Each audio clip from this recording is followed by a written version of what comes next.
from the instructional television studios of the Archdiocese of New York, Fordham University Campus Ministries presents a National College Satellite TV retreat. Today's program, A Rediscovery of Life, is conducted by Father Anthony de Mello of the Society of Jesus.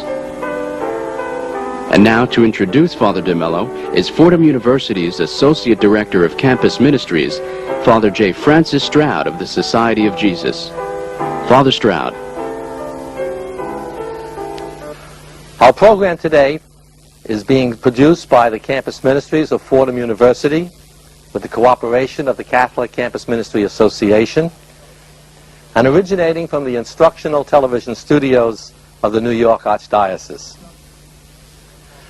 For my introduction of Father Tony de Mello, I have just one personal note I want to communicate with you.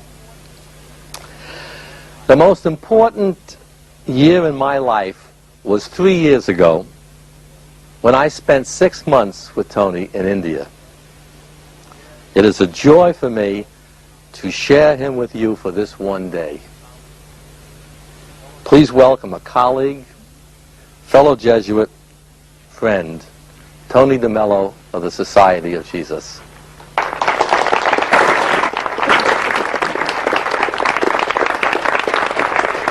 Take a leg. Thanks. Thank you. Well, let me begin by telling you what I plan to do with you today. First of all, I'm delighted to be talking to a young group. The first time I'm doing this in the United States. I mean, I can see all of you are very young, even the somewhat older looking ones, but you know, I plan to keep this as relaxed and as homely as possible. Someone has told you, I think this is going to be a retreat. Well, yes, a retreat of sorts. You know, this isn't a church where I think this is going to be more in the nature of a kind of a dialogue. I discovered something 10, 12 years ago, and it turned my life upside down, revolutionized my life. I became a new man. So this is what I'm going to share with you. Happy to share it with you. In a special kind of way, though, because you might say to me, how come you heard this just 10 or 12 years ago? Hadn't you read the Gospels? Of course I'd read the Gospels, but I hadn't seen it. It was right there, but I hadn't seen it. Later, having discovered it, see, I found it in all the major religious writings. And I'm amazed. I mean, I was reading it, and I hadn't recognized it, hadn't seen it. I wish to God I'd found this when I was younger, like most of you. Oh, what a difference it would have made. So, how long would it take to give it to you? A whole day? Well, I'll be honest with you. A couple of minutes. I don't think it would take more than 2 minutes. Giving it to you wouldn't take more than a couple of minutes, I don't think. Grasping it or getting it might take you 20 years, 15 years, 10 years, 10 minutes, 1 day, 3 days. Who knows? Who knows? That depends on you. If you would bring one quality to this little session we're having here together today, just one. You need one quality to see what I sort of saw 10 years ago and what revolutionized my life.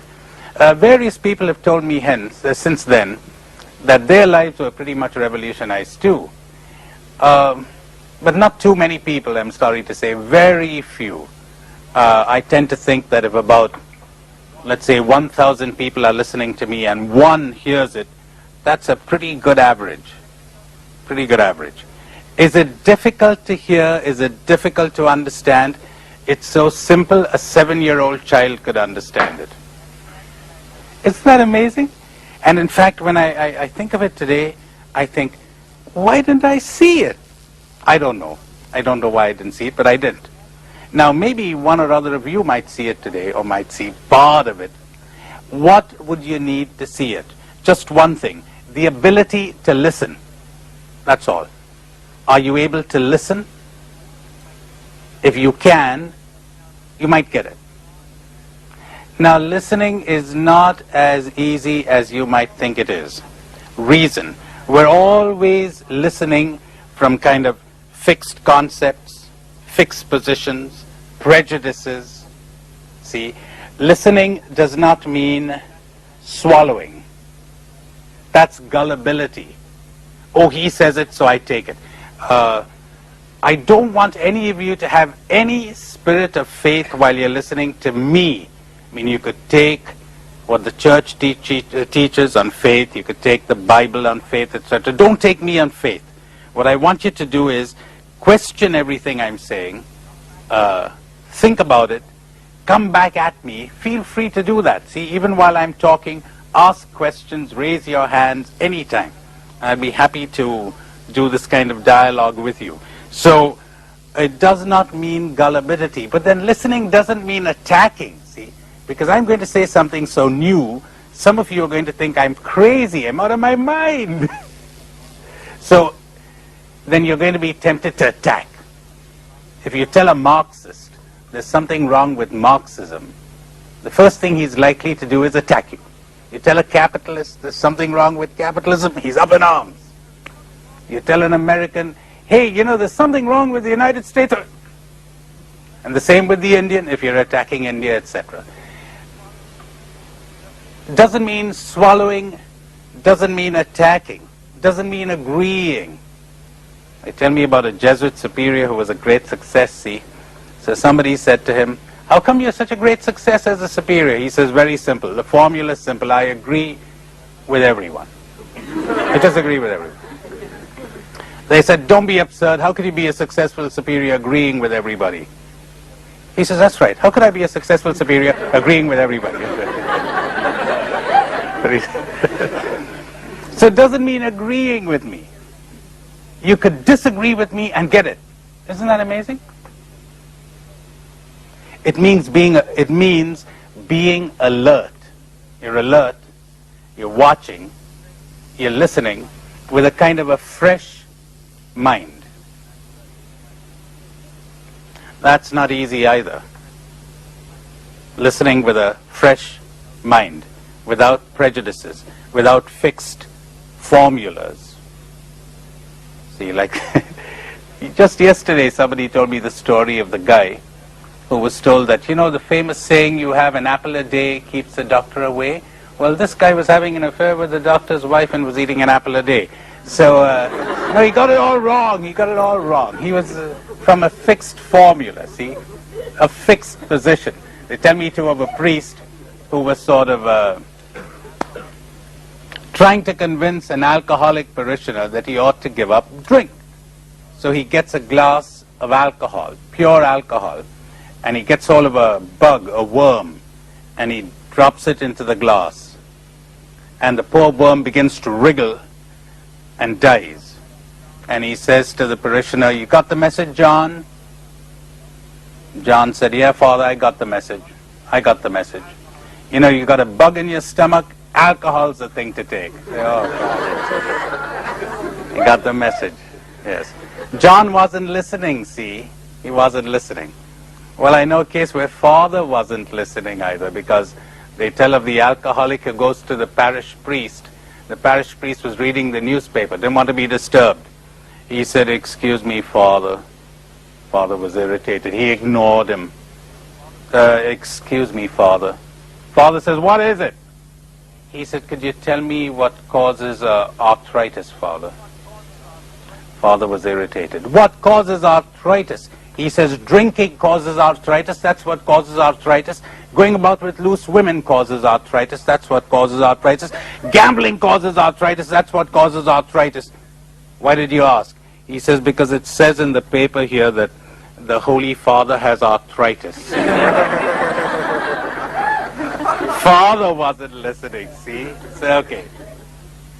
All right. If you are ready to hear something new, simple, new, unexpected, against almost everything you've been told till now, you ready to hear that? Then maybe you'll hear what I have to say. Maybe you'll get it. You know, when Jesus taught the good news, I think he was attacked not only because what he taught was good, but because it was new. We hate anything new. I hated anything new. I don't want to hear anything new. Give me the old stuff. We don't like the new. It's too disturbing, too liberating. Okay, so the ability to listen. Buddha formulated it beautifully. He says, monks and scholars must accept my words not out of respect, must not accept my words out of respect, but must analyze them the way a goldsmith analyzes gold, by cutting, scraping, rubbing, melting. You must not accept my words out of respect, but analyze them by cutting, the way the goldsmith analyzes gold, see? Cutting, scraping, rubbing, melting. Okay, so we've got that clear. Next, the theme of today, we said the rediscovery of life. So let's begin the investigation. Let's begin the research.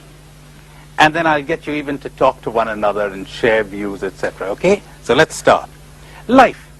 What's this thing we call life? Take a look at the world, and then I'll invite you to take a look at your own life. Take a look at the world.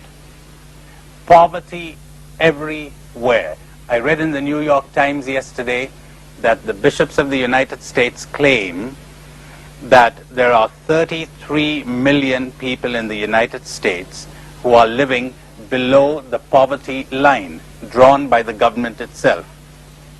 If you think that is poverty, you ought to come to other countries and see the squalor, the dirt, the misery. You call that life? Well, I've got news for you. I'll show you life even there.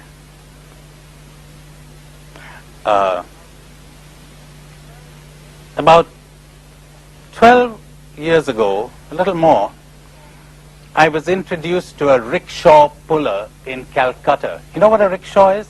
The guy who, it's awful. I mean, a human being, you don't have a horse pulling you, but you've got a human being pulling you.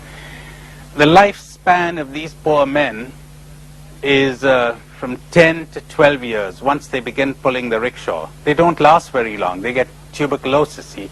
Now Ramchandra was his name. Ramchandra had TB. At that time, there was a little group of people engaging in an illegal activity called exporting skeletons. The government eventually caught on to them.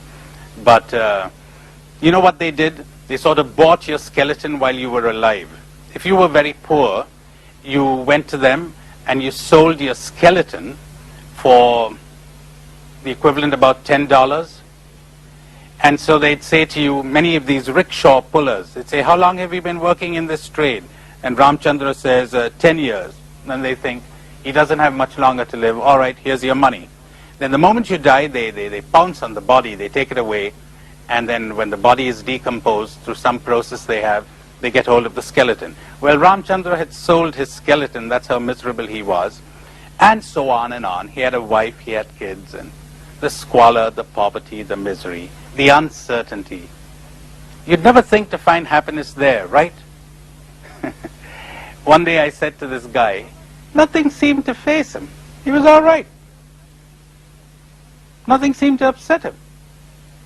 I said to him, aren't you upset? He said, about what? You know, your future, the future of the kids. He says, well, I'm doing the best I can, but the rest is in the hands of God. I said, hey, but what about your sickness? That causes suffering, doesn't it? He says, a bit. We got to take life as it comes. I never once saw him in a bad mood. Well, one day when I was talking to this guy, I suddenly realized I was in the presence of a mystic. I suddenly realized I was in the presence of life. It was right there. He was alive. I was dead. You know, a person, a man who reincarnated in himself, those lovely words of Jesus, look at the birds of the air. Look at the flowers of the field. They don't sow, they don't spin, they don't have a moment of anxiety for the future, not like you. It was right here. I know he must be dead by now. You know, I met him very briefly there in Calcutta and then went on to where I live now, further south in India. What happened to this guy, I don't know. But I know I'd met a mystic. Extraordinary person. He discovered life. Rediscovered, discovered. You know, it's interesting, I frequently reflected. The human mind is such an extraordinary thing. It has invented the computer. It has split the atom. It sends ships into space. It has not solved the problem of human suffering, of anguish, loneliness, emptiness, despair. You're pretty young, most of you. But I honestly don't think you're strangers to loneliness, heartache, emptiness, depression, despair. How come we haven't found the answer to that? We've made all kinds of technological advances. Has that raised the quality of our living by 1 inch? Want to know my opinion? No, not 1 inch. Oh, we have more comfort, more speed, pleasures, entertainments, that's right, more erudition, greater technological advances. What I'm saying is, any improvement on that loneliness and emptiness and heartache, any improvement on that greed and hatred and conflict, less fighting, less cruelty? If you want my opinion, I think it's worse.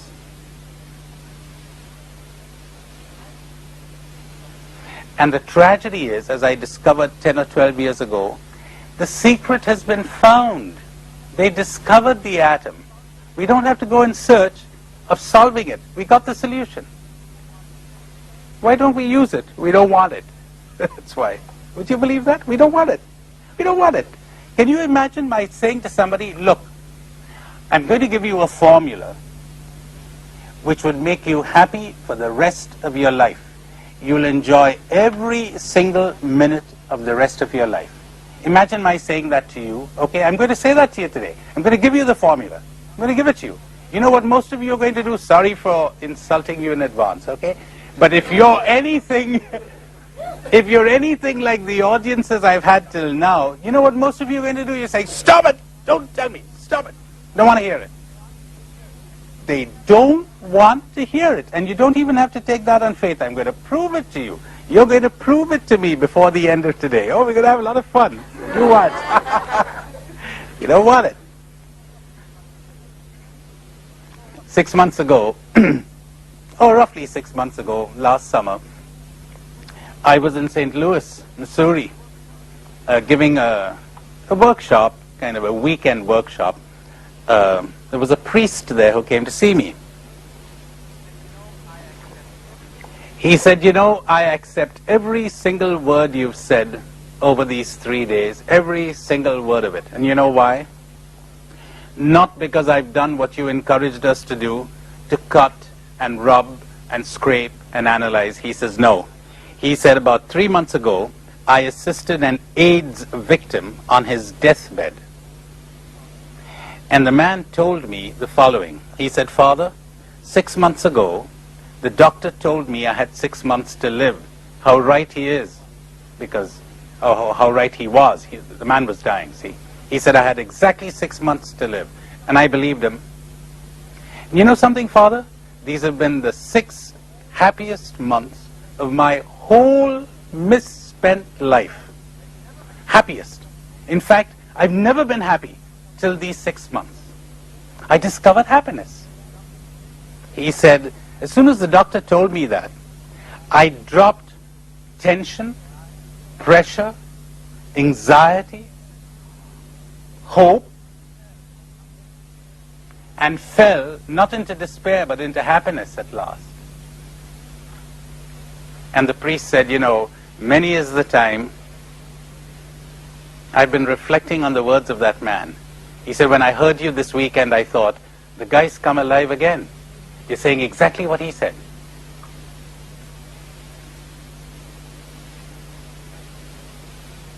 Here's another guy who had it, who found it. You're Christians, most of you. You know, I'm accustomed to talking to groups that are not Christians either.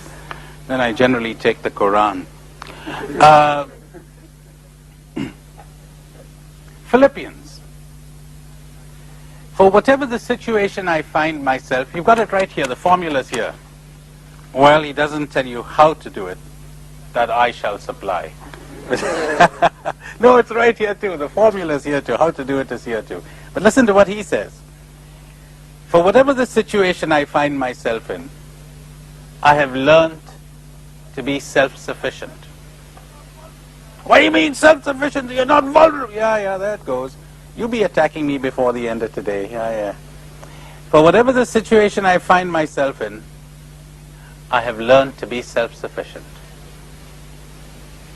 I am experienced in being brought low,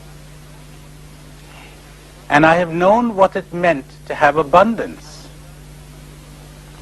I have learned how to cope with every circumstance, how to eat well or to go hungry, to be well provided for or to do without.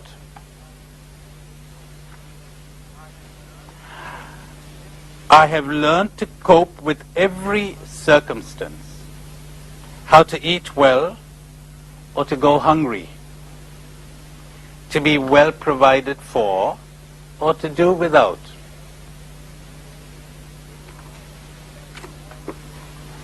A little earlier he says, rejoice always, rejoice in the Lord. Again I say it, rejoice. I think of Ramchandra in Calcutta. I think of that AIDS victim in St. Louis. That's what he's talking about. I had read it all my life and had never understood it. I mean, it was staring me in the face, didn't grasp it. Okay, let's suppose you want to grasp it. Let's suppose you want to see it. What do you have to do? A, understand a couple of truths about yourself. Then I'll throw the formula at you, and you make what you want of it. So here goes. What do you have to understand about yourself? First, your life is in a mess. Don't like to hear that? Well, maybe it proves that it's true. Your life is in a mess. Maybe you'll say to me, maybe, if you're like the average person I run into, your life is in a mess. People will say to me, what do you mean my life is in a mess? I'm doing pretty well in my studies. I got good parents. I got good relations with my family. I've got a boyfriend. I've got a girlfriend. Everybody likes me. I'm doing well at sports. And I have a pretty brilliant career ahead of me. Oh, yeah? Yeah. You think your life is not in a mess? He says, no. All right, tell me. Here's the acid test. Ever feel lonely? Any heartache? Ever get upset by anything? You mean, aren't we supposed to get upset? You want the clean, clear, simple answer? Yeah, no. You mean not be upset by anything? That's right, you heard me. No. Shut up, I don't want to hear any more. See what I mean? No. He got a theory. He's got a theory. You got to be upset or you're not human. Okay, go ahead and be upset. Good luck. Bye. You know, there's a lovely saying by one of your American authors, which I frequently quote. He says, don't teach a pig to sing. It wastes your time and irritates the pig. I had to learn the lesson the hard way. I've stopped trying to teach pigs to sing. You don't want to hear what I'm saying? Bye. No arguments. They don't argue. I'm ready to explain, ready to clarify. Why try to argue? Not worth it. So, ever suffer any interior conflict? You mean all your relationships are going well with everybody? Well, no. Your life is in a mess. You mean you're enjoying every single minute of your life? Well, not quite. Well, see what I told you? It's in a mess. Hey, wait a minute. The incarnation. Yeah. All right, bye. See you later. Alligator. Why argue? I'm not interested in arguing with you, period. I know because I was doing that all along.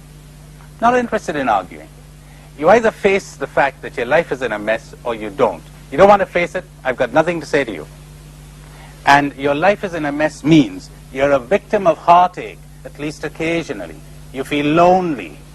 There's emptiness staring at you. You're scared. You scared? Yeah. Your life is in a mess. You mean we're not supposed to be scared? No, sir, or madam, as the case may be. No, not supposed to be scared. About anything? About anything. But Muhammad was... Excuse me, we'll deal with Muhammad later. All right, let's talk about you. Fearlessness. You don't know what it means. And the tragedy is you don't think it's available. It's so easy to get. Since they told you it's not available, you never tried to find it. But it's right here all over the Bible, and you won't see it. Because they told you it's not available. Are you anxious for the future? Any whiff of anxiety, worry, upset? Yeah, you're in a mess. How about that? Want to clean it up? I'll clean it up for you in 5 minutes, depending on how ready you are. You don't have to move out of that chair. You could be sitting in that chair and you could clean it up in 5 minutes. And I mean that. This isn't a sales gimmick.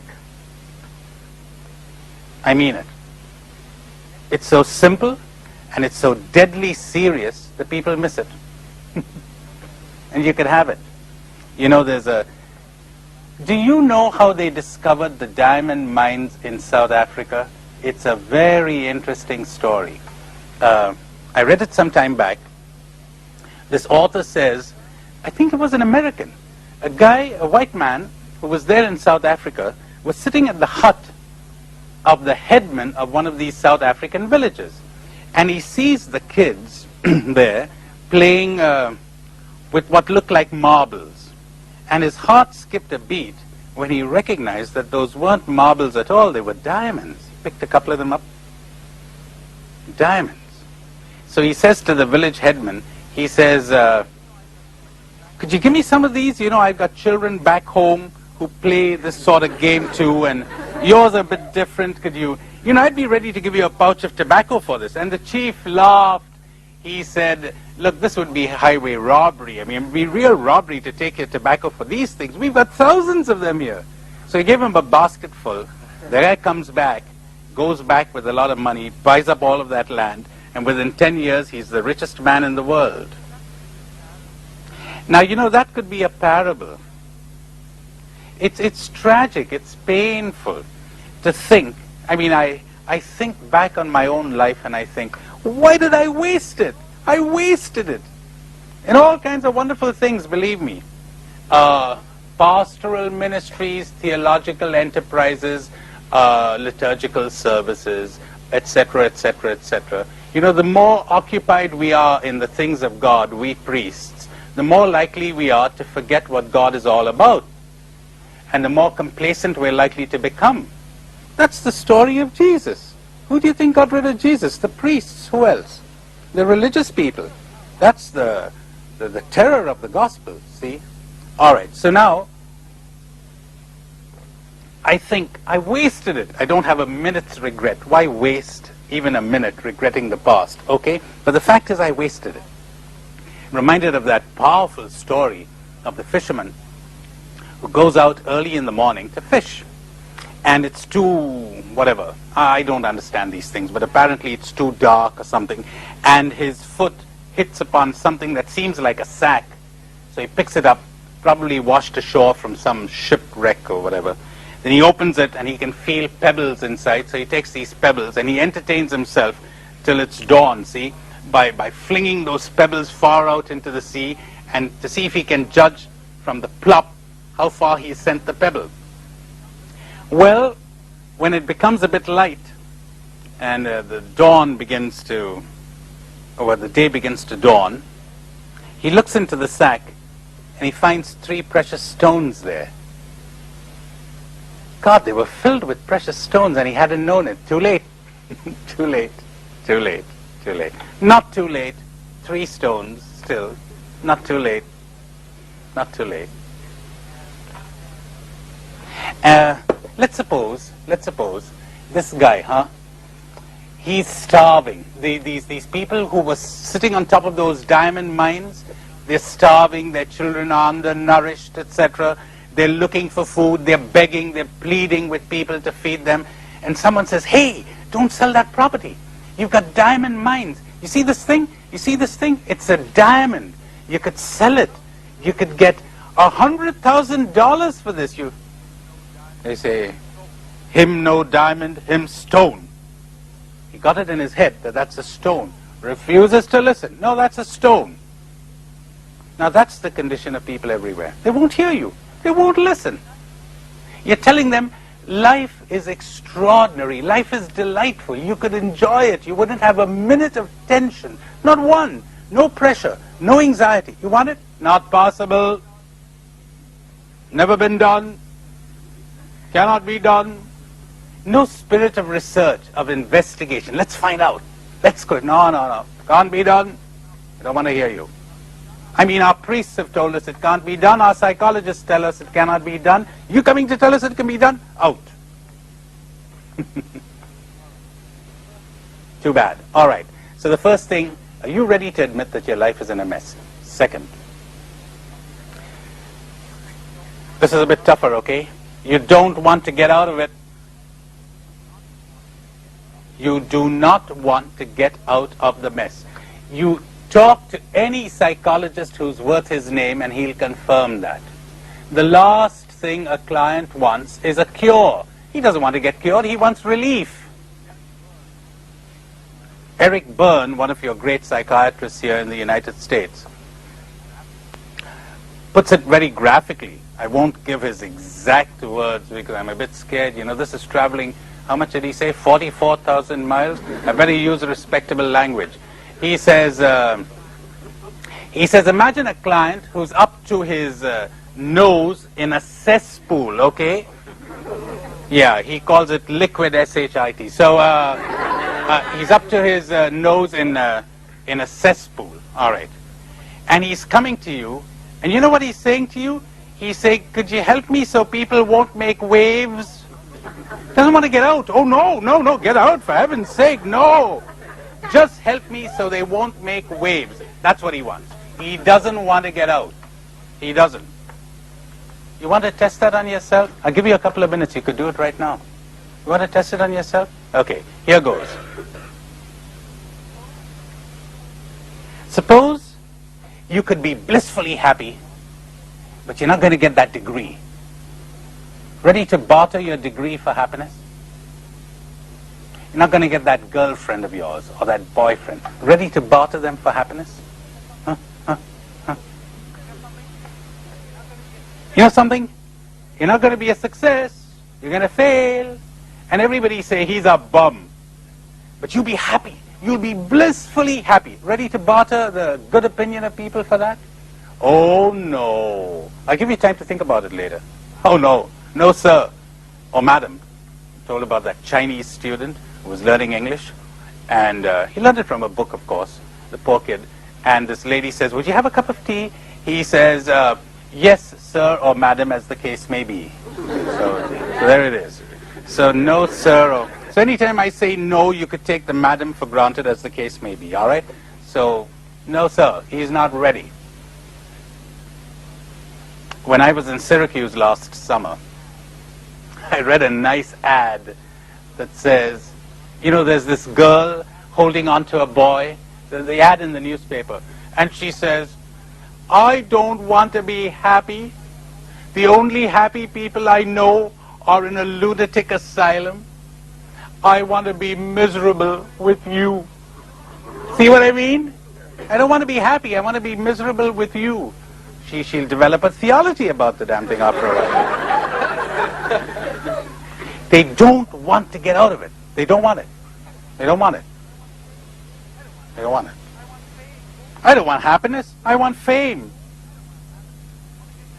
I don't want happiness. I want to get that gold medal at the Olympics. Suppose I tell you, look, give up the gold medal. You'll be happy, damn it. What do you want that gold medal for? What do you want to be the top, the boss of the corporation for? I'll make you happy. On $10,000 a year, I'll make you happy. No, no, no, no, give me my money. My money, my money, my money, my money. See what I mean now? Now you're catching on. They don't want to be happy.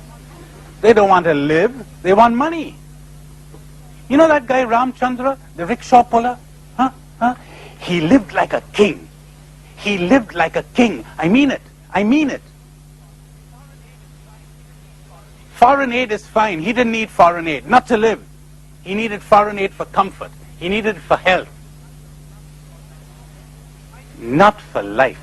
He might have needed it for longevity, which means, you know, a long life. But you call that you call that life? Long existence. Not to live. He was living. I was dead. He knew what life was. He was happy. He was like the birds of the air and the lilies of the field. He was an incarnation of the Sermon on the Mount. It was all there in the Sermon on the Mount. I discovered later. It's all there. Hadn't seen it. He lived like a king. What does it mean to live like a king? You know what idiots think it means? And the world is peopled with them, believe me. Idiots. You know what they think it means? It means moving around in limousines, having everybody curtsy to them and salute them and all that sort of rubbish, all that sort of garbage, have their names in their headlines. They think that means having power over people. They think that's what it means to live like a king. I tell you what I think it means.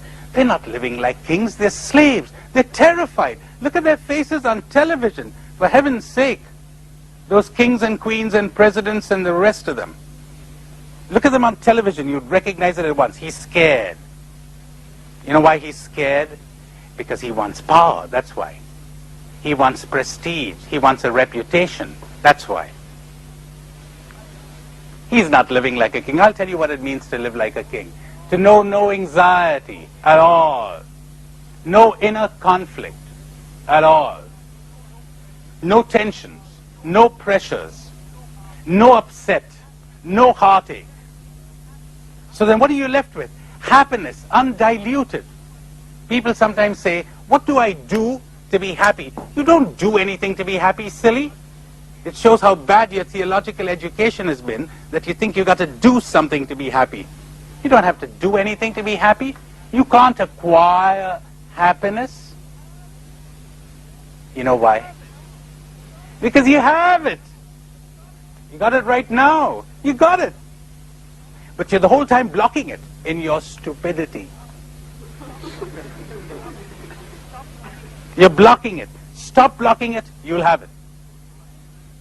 If I could show you how to get rid of your conflicts, your anxieties, your tensions, your pressures, your emptiness, your loneliness, your despair, your depression, your heartache, you get rid of all of that, what are you left with? sheer undiluted happiness. That's what you have. The Chinese put it beautifully.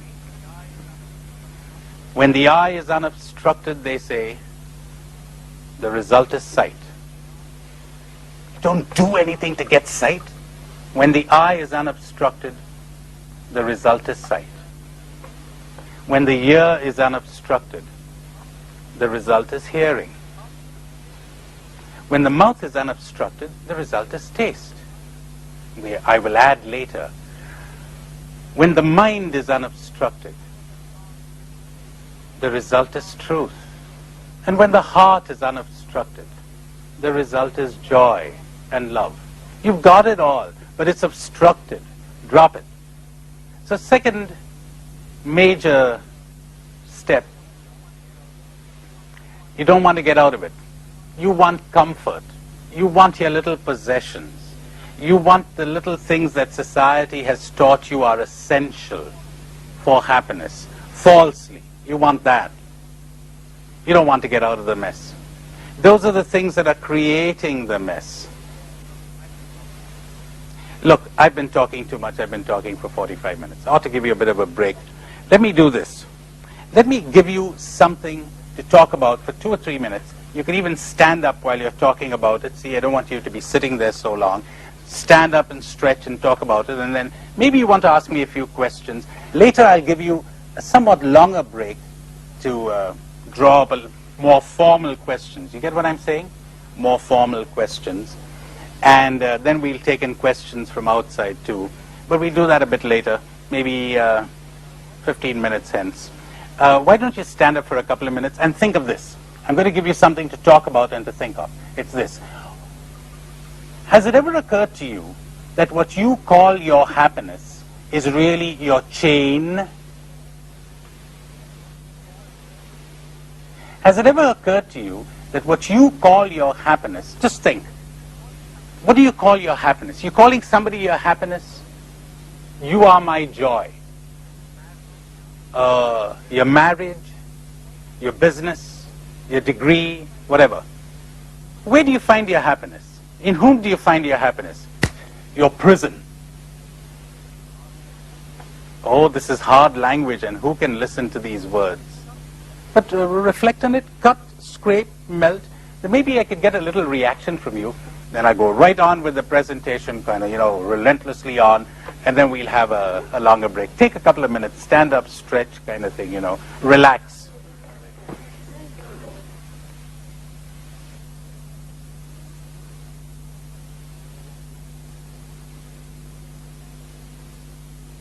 Let's pick up the thread again. Your life is in a mess. You don't want to get out of it.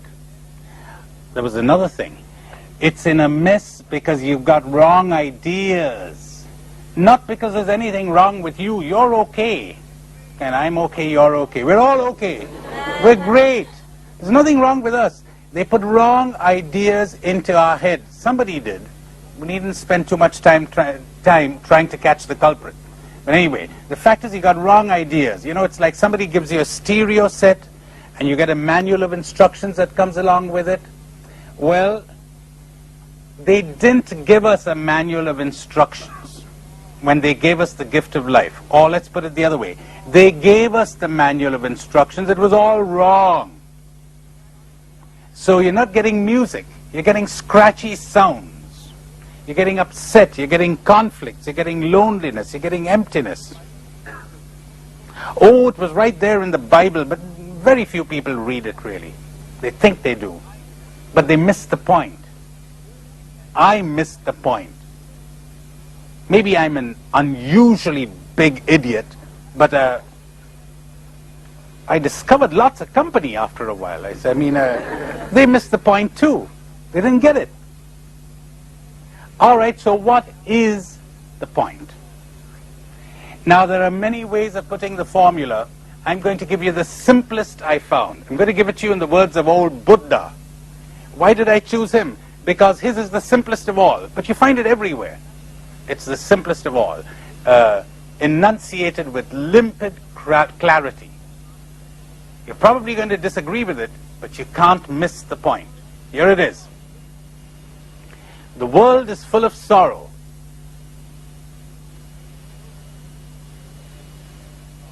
The root of sorrow is desire.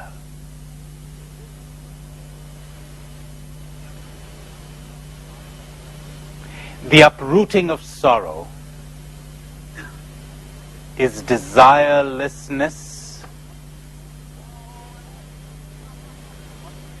Oh, I'm looking at your faces. It's wonderful you're thinking. That's great.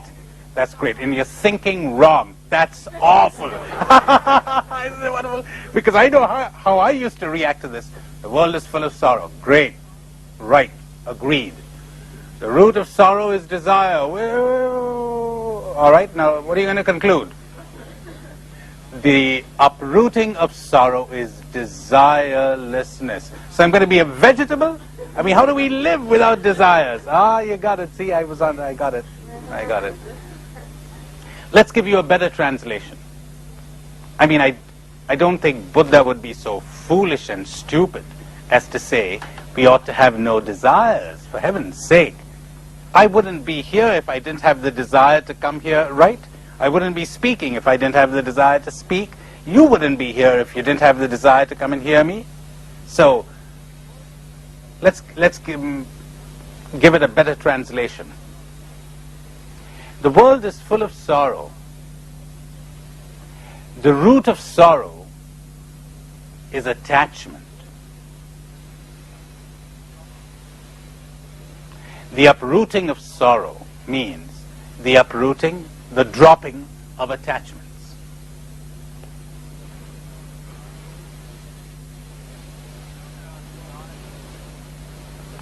You know, there are desires on whose fulfillment my happiness does not depend. You got lots of desires on whose fulfillment your happiness does not depend. Or else you'd be climbing walls, you'd be nervous wrecks. All of us have two types of desires. We got desires, we desire all kinds of things, and gee, we're happy to get them. And we don't get them, okay, too bad. We're not unhappy. But we've got other desires. Good Lord, if we don't get that, we're going to be miserable. That's what he calls an attachment.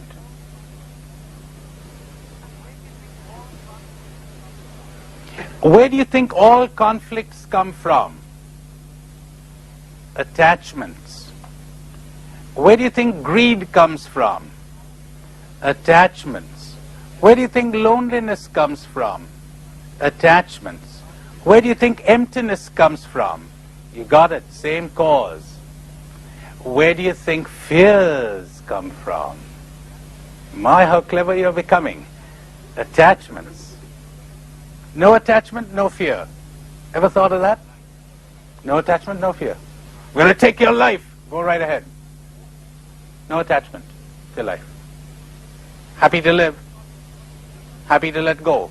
You think that's possible? You know something? People have attained it. So it is possible.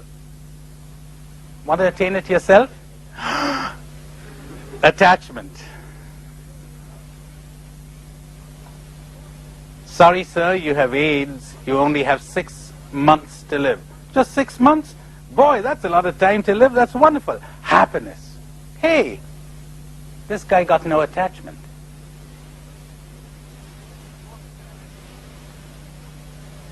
You walk into a restaurant. I think we'll have soup tonight. What kind of soup do you have? You have tomato soup?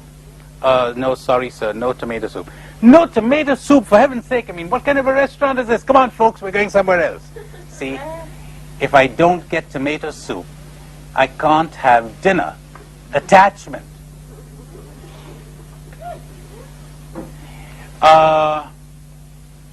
What kind of soup do you have? Tomato soup? No tomato soup. Well, what do you have?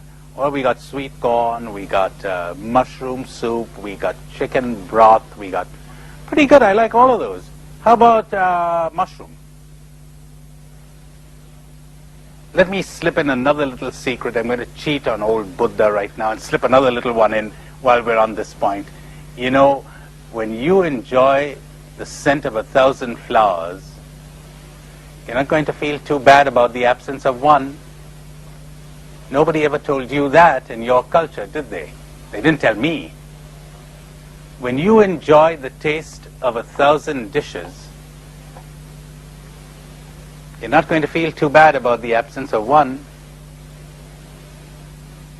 Do you recollect being educated to enjoy 1,000 dishes so that nothing upsets you? See, we missed that, we got this. What do you know? Oh, no, you got to get this. That's what your culture and mine is training us for. We got the wrong instructions.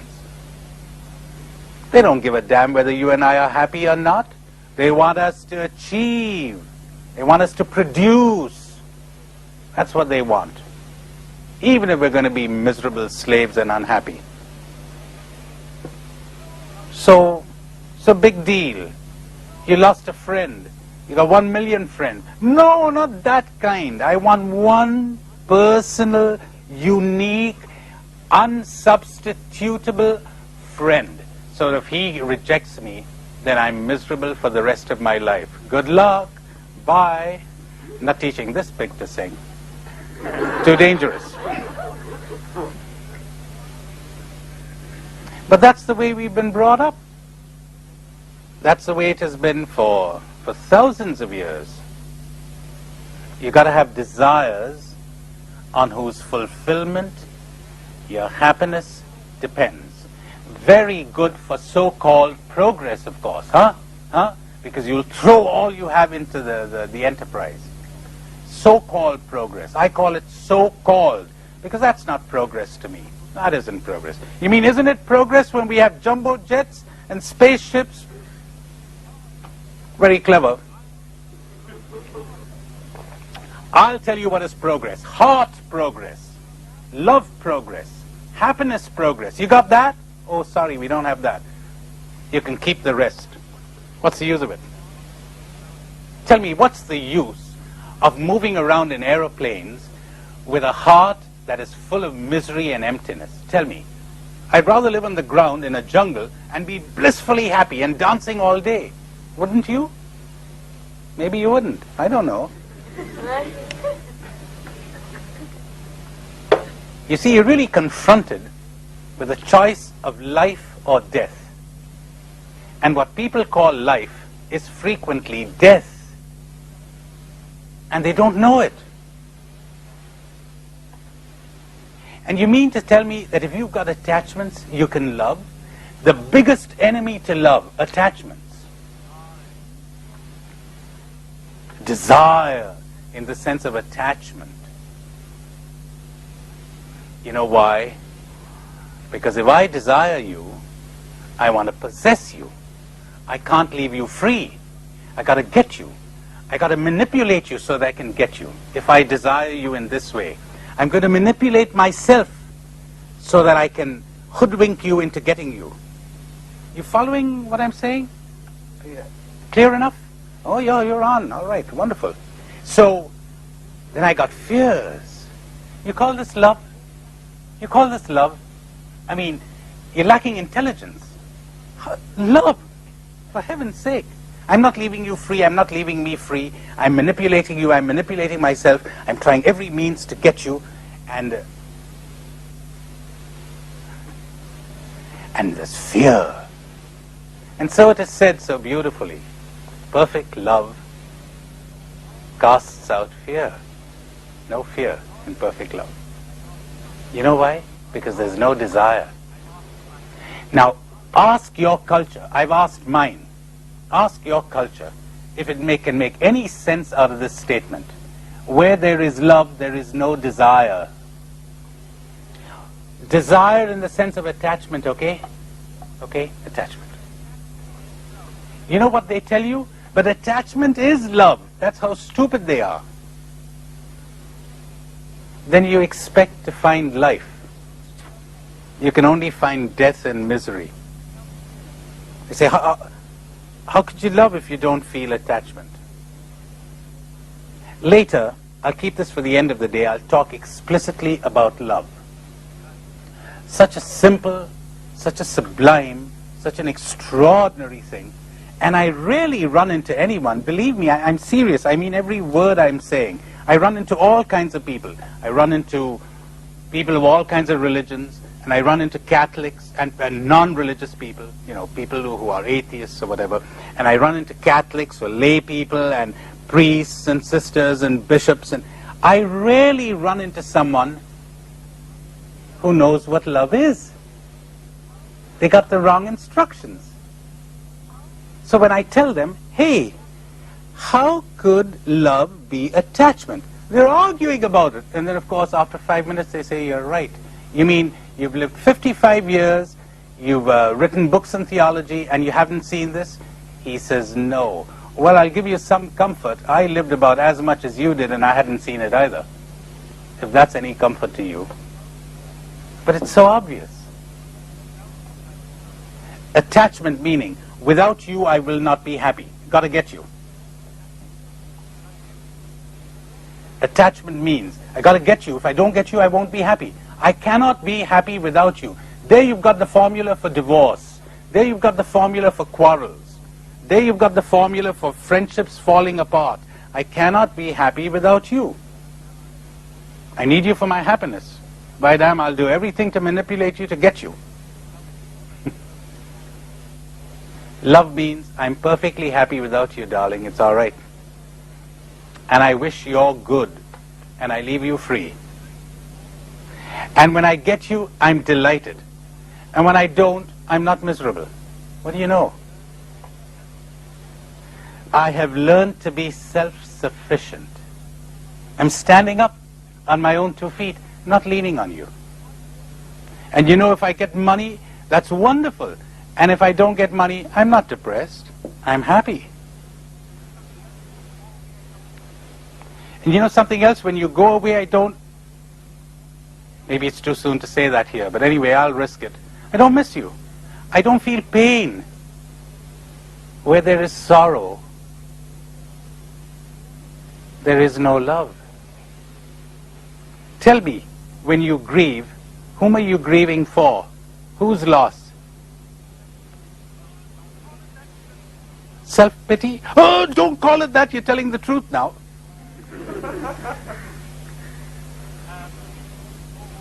Here's the formula.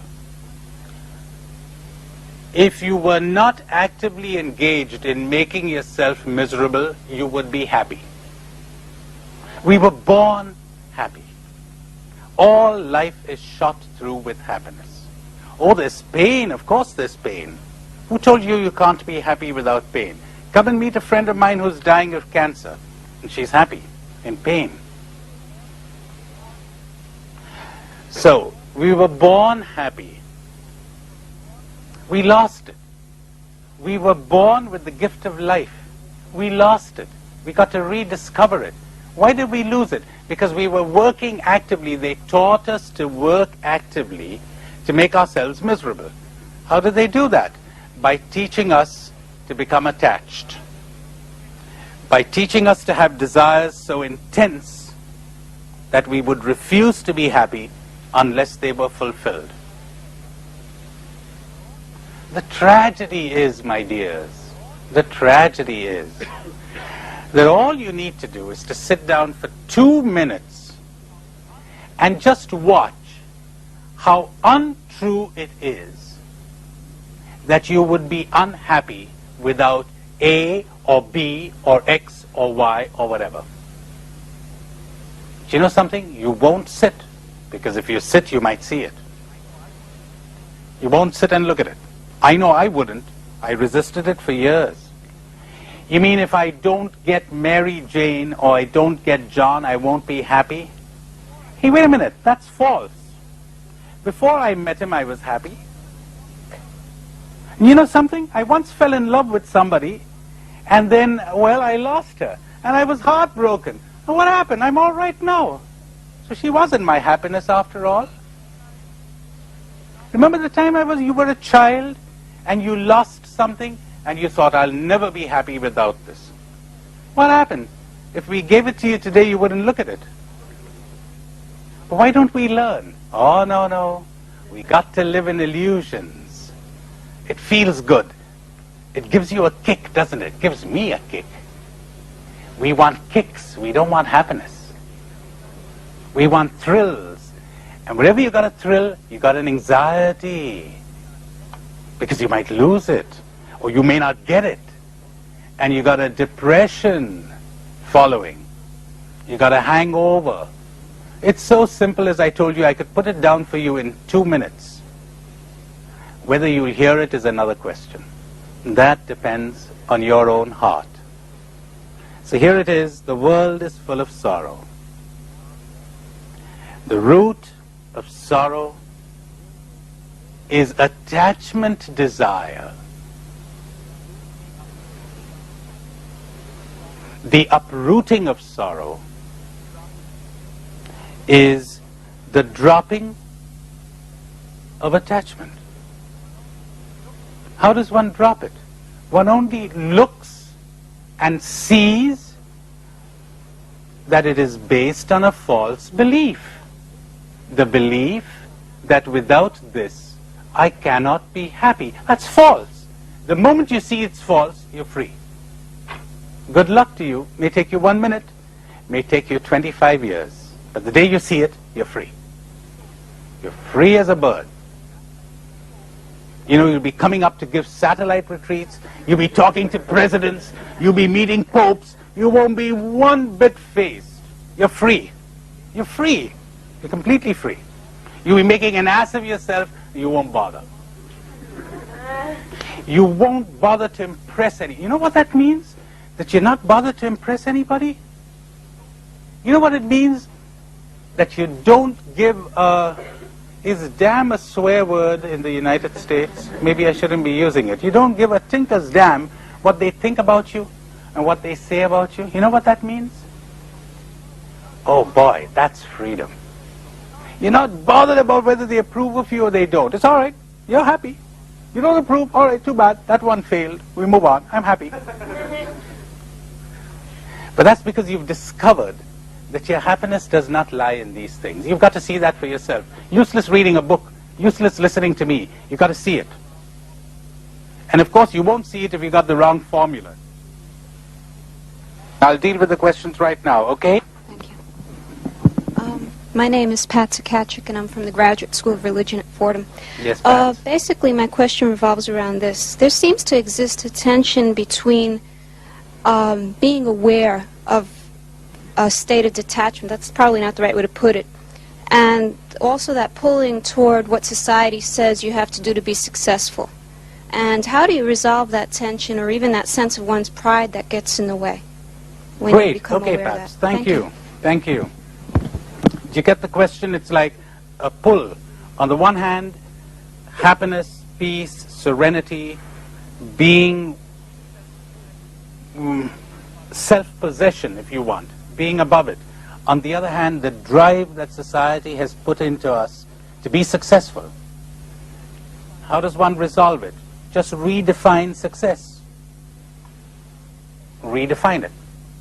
What is success? Now, that's not going to come easy if you're too much in the grips of what will they think, what will they say. What Pat calls pride. I wouldn't call it pride. I'd call it a kind of a total dependence for one's worth on others. If you think I'm worthwhile, I'm worthwhile. If you adjudge me a success, I'm a success. If you don't, I'm not. Oh, who will give us the grace to break out of that? When I meet a man or a woman who has broken out of that, I salute. Not the other ones. The big commanders and the presidents. Oh. Very inferior human beings. Not one bit better than the average. Lustful, greedy, frightened, anxious, ambitious, grasping, controlled like puppets by what people think and what people say, and so captured, so enslaved by the desire for power and this. You want me to respect that? But then I run into a guy like Ramchandra. My, he has my admiration. I run into the kind of person, this AIDS victim in St. Louis. I didn't have the privilege of meeting that man, but that man has my admiration. See, we're admiring the wrong things, Pats. And this goes for most of our religious institutions. They say, you got to make it. And they're so honored that an ex-alumnus has become blob. Is this what we value? See? So, or do we value the person who has broken out of the clutches of society? Do we value riches? Like you're giving $1 million, you get the front row. Christian institution, did you say, Father? So it goes. See, as somebody pointed out, we're so much in danger. We're brainwashed. We're bombarded constantly by this viewpoint. We're indoctrinated. Now I'll address myself to this question, so that way it's a nice introduction to what I'll be saying this afternoon. I'll be addressing myself to this question this afternoon after about an hour, to this stranglehold that society has on us. Is it possible to break out of that? Okay, here we go again. Ready for more work? All right. I thought of a couple of stories to tell you on my way here to illustrate a bit what I was trying to communicate this morning, see? Then while I was sitting here waiting for us to come on, I thought of a better one. There's a Japanese master, a fellow called Bokoju. See, every time I think of his name, I imagine a plump, rotund kind of a guy, happy-go-lucky soul, Bokoju. It was said of Bokoju that every morning when he woke up, he'd give a great big belly laugh that resounded through the 250 cells of the monastery. Everyone could hear him. Everybody woke up with that laughter, like the alarm clock. See? Great big belly laugh. And he'd go on for about 3 or 4 minutes. And the last thing he did at night before he went to bed was again let out a great big belly laugh, and then he'd curl up on his mat and go to sleep.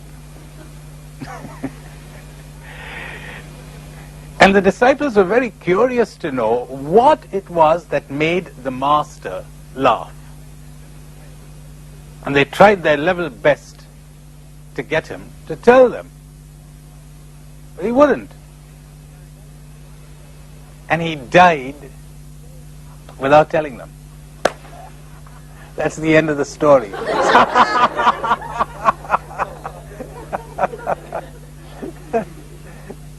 So all kinds of people have been trying to figure out what was it that made him laugh.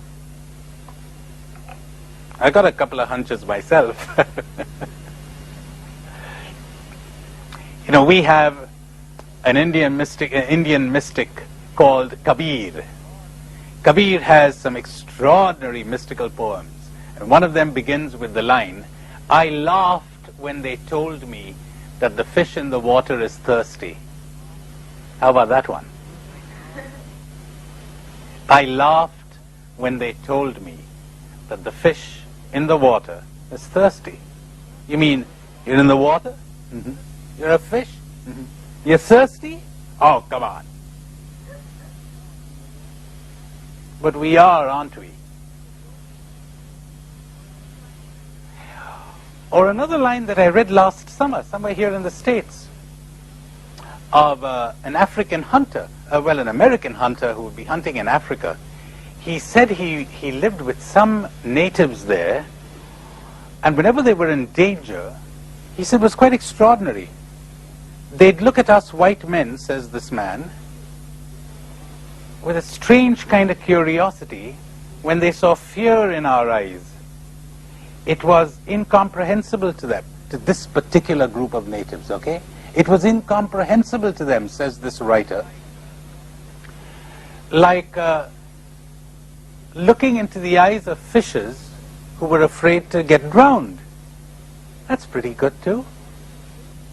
Can you imagine a fish scared of drowning?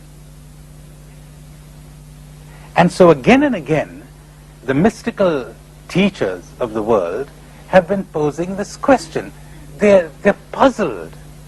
Why are they unhappy? That kind of thing. Why are they scared? That kind of thing. And of course, till one has seen, it makes sense to feel scared. It makes sense to be unhappy.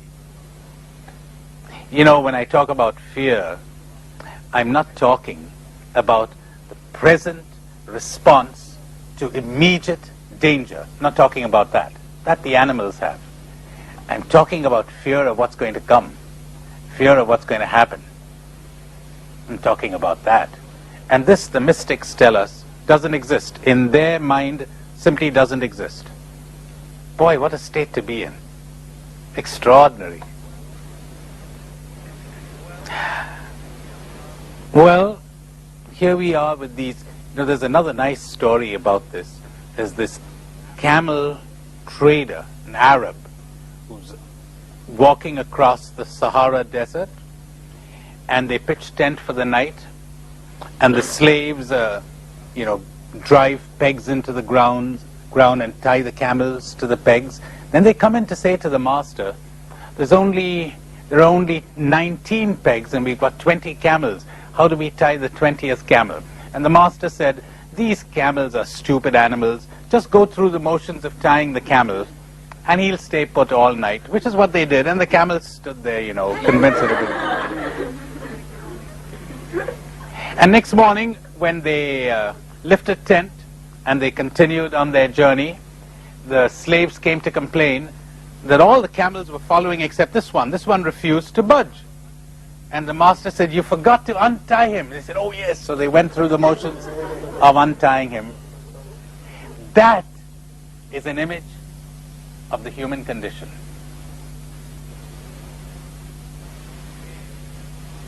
We're scared about things that are not.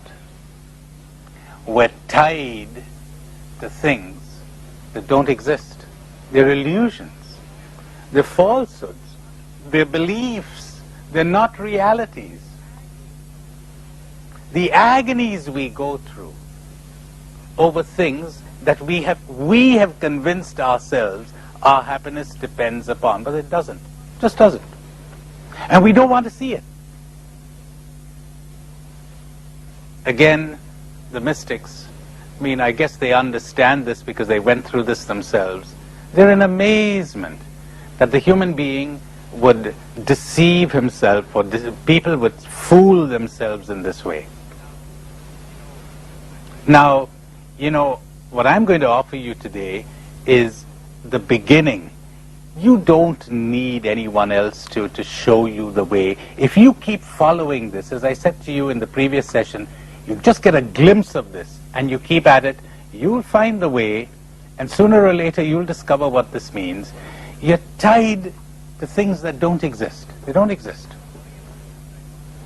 The story of the disciple who goes to the master, and the master says, what have you come here for? And the man says, moksha. Moksha is the Sanskrit word for freedom. I've come for freedom. Oh, freedom, says the master. Go and find out who has bound you. So the guy goes back and meditates for a week and comes back and says, no one has bound me. And what do you want freedom for, says the master. And in that minute, the disciple's eyes are opened and he attains freedom. He attains liberation. What have you come here for? Freedom. Go and find out who has bound you. Well, no one has bound me. Then what do you want freedom for? You're free already. Why do you seek it? But you don't understand it because you've tied yourself with all kinds of imaginary chains. So this is going to be the theme of the present session. We're going to take it a little bit at a time, okay? We take little breaks and stuff so it won't be too heavy on you. Let's take it one step at a time. There's one of these Beatles, Lennon I think his name is, I read a marvelous sentence of his, marvelous sentence. He says, life is something that happens to us while we're engaged in something else. Oh, beautiful, beautiful. Life is something that happens to us while we're busily engaged in something else. Worse, Life is something that happens to us while we're busy suffering all sorts of other things. You know, I have a perfect image for this. You've got a concert hall, there's a symphony that's going on, the orchestra's playing, you've settled down nicely and comfortably in your seat, kind of the dark atmosphere, and you're getting ready to hear the music and to enjoy it, and then suddenly you remember that you forgot to lock your car. Oh gosh, what do you do now? You can't get out, it will be too disturbing, you cannot enjoy the music, and you're caught in between. That is the image of life for most people. Constant anxiety. What do I do now? What's going to happen next? How do I cope with this? How do I deal with that? Oh, you seem to recognize that. Yeah. You mean, is another condition possible? It is. It is. It is. You know, what are you religious for? What is the use of your religion if it isn't giving you this? You got the dogmas right, you got the beliefs right, you got the ritual right, you got everything right, but your life is all wrong. What's the use of it? You got the menu, but you got no food to eat. What's the use of it? You got all the Lord right, but there's no life, huh? Why do you call me Lord and not do what I'm telling you? What's the use of it if you don't know how to use it? So here goes. How does one use it? Let's begin with, you're upset. Remember we talked about upset this morning? You're upset because of your attachments. So let's begin concretely. If you remember nothing else from today except what I'm going to say in the next 5 minutes, that'll be worthwhile. You're upset. What is it that upset you? Somebody died, somebody betrayed you, someone rejected you, you lost something, your plans have gone awry, something's gone astray, whatever. Can you think right now, even as I'm talking, of something that has upset you in the recent past? Go on, do it. I'm going to give you 3 or 4 seconds to do that. Think of something that has upset you in the recent past or is upsetting you right now.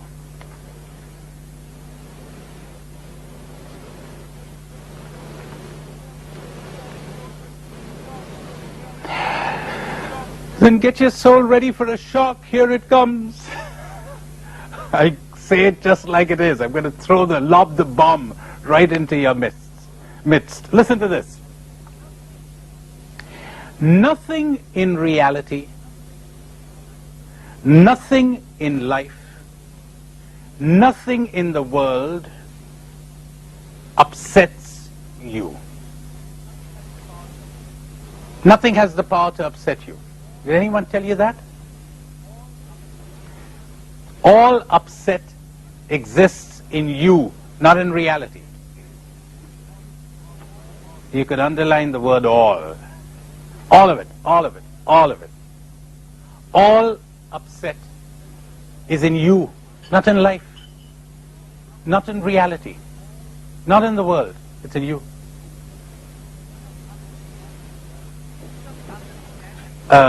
Just understanding this has changed the lives of people, 180 degrees round. Just understanding this and no more. Reality is not upsetting. Reality is not problematic. If there were no human mind, there would be no problems. All problems exist in the human mind. All problems are created by the mind. Somebody said to me in Denver last summer, wouldn't there be some problems that exist in reality and not in me? I said to him, if we take you out of there, where's the problem? No problem. Now, to me, this is a truth so simple, a 7-year-old child could understand it. But I've met people, you know, who are doctors in all sorts of things, but they never understood it. Never understood it. They just took for granted that problems exist in the world. Problems exist, or by problem I mean something that upsets you, okay? I'll repeat that. By problem, I mean something that upsets you. They think it exists in the world. They think it exists in other people. They think it is in life. No, no, no. It's in them. As simple as that. Nothing has the power to upset you. Now I'll work that out concretely. Somebody broke their promise, okay? You're upset. What do you think upset you? Broken promise? Because I could bring another individual here in your place, and she or he is faced with a broken problem, a broken promise, and is not upset. How come you got upset? Now you choose to think, you were trained to think, that was the broken promise that upset you. It wasn't the broken promise. It was your programming. It was your training. You've been trained to upset yourself every time you're faced with a broken promise. You're planning a picnic on Sunday, and the picnic gets rained out. Where do you think the upset is? In the rain or in you? In the rain or in your reaction to the rain? I'll repeat that. The upset feeling is not caused by the rain, but by your reaction to the rain. Someone else would react differently. No upset. Of course, you can see that I'm building on this morning's statement. If you had not made your happiness depend on it's not raining, you wouldn't react this way, right? But you've been trained, you and I have been trained to make our happiness depend on certain things. And so when those things don't happen, thanks to our training, thanks to our programming, thanks to that false belief, if this doesn't happen, I'm not going to be happy, well, what do you know? We upset ourselves.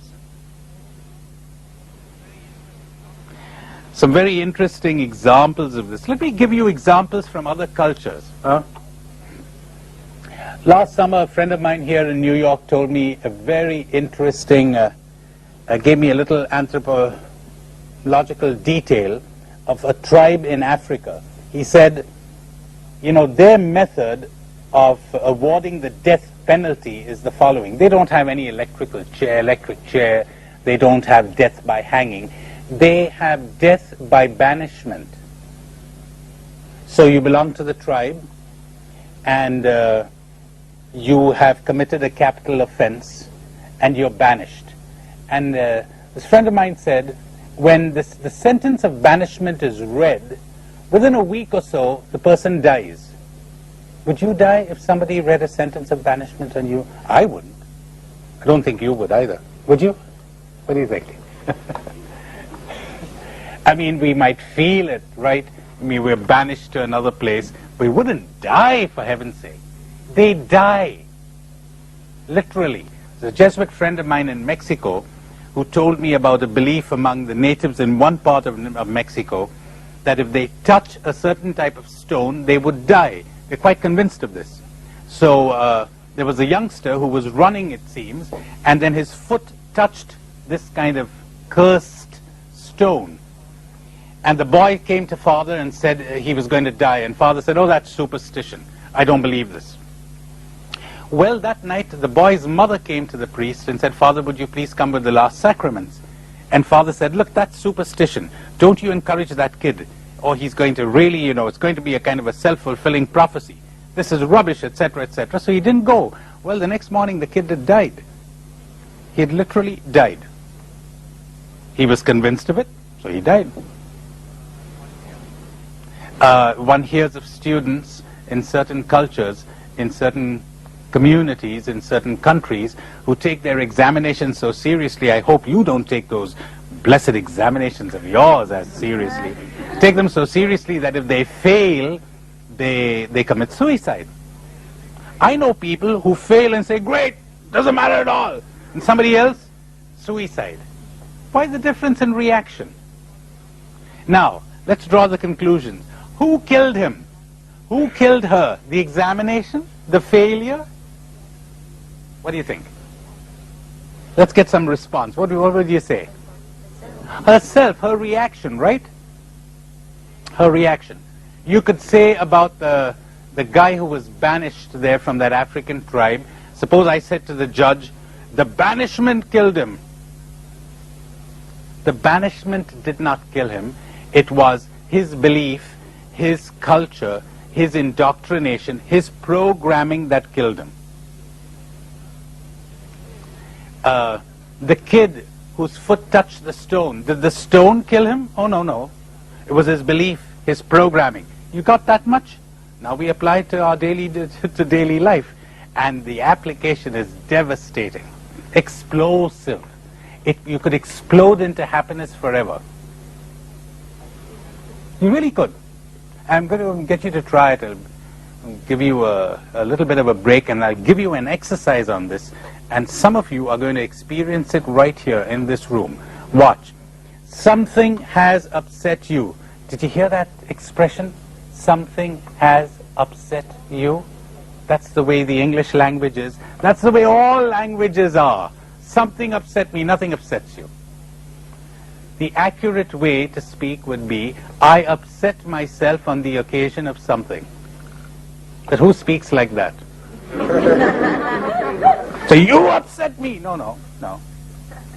Your behavior occasioned my upsetting myself. But we hate it, don't we? We love to make the world responsible, or people responsible, or life responsible, or God responsible. You did it. Not the upset. Not the upset. Are you getting some inkling of what it would mean if you really grasp this? You'd be above it all. That's one nice definition of spirituality. Spirituality means to no longer be at the mercy of any event or any person or anything. Hey, I didn't say not to love people. I said you're not at their mercy anymore. You're no longer at the mercy of any event or of any person or of anything. In other words, no matter what happens, you no longer upset yourself.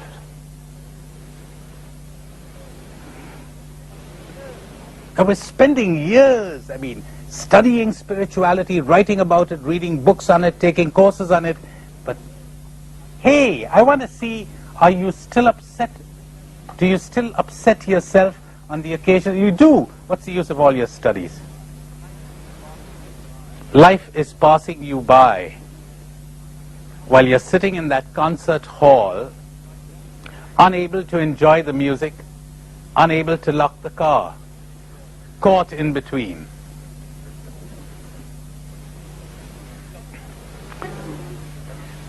All right, now let's see if we could work this out concretely. If you could give me 2 or 3 examples of upsetting, what we generally call upsetting situations or upsetting persons. If it were personal to you, that would be even better, but it doesn't have to be personal. It could be something that you've experienced, something that someone else has experienced. What's your name? Kathleen. Kathy? Kathleen? All right. Go ahead, Kathleen. Died. All right. If someone died, so here's an example. Okay? Someone dies and I'm upset. What upset me? The death of this person. No. If I'm upset by it, I've been programmed to be upset when someone dies. Now, take your time for that. That goes against everything your culture and mine has taught us.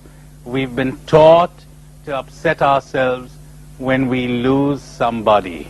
We've been trained to upset ourselves when someone rejects us, disapproves of us, leaves us, dies on us.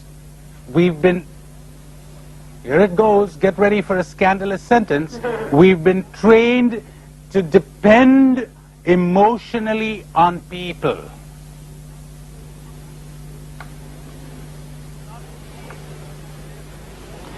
To not be able to live emotionally without people. I stress emotionally.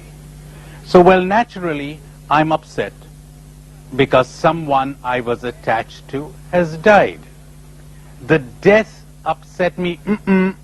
On the occasion of this, I have been trained to upset myself.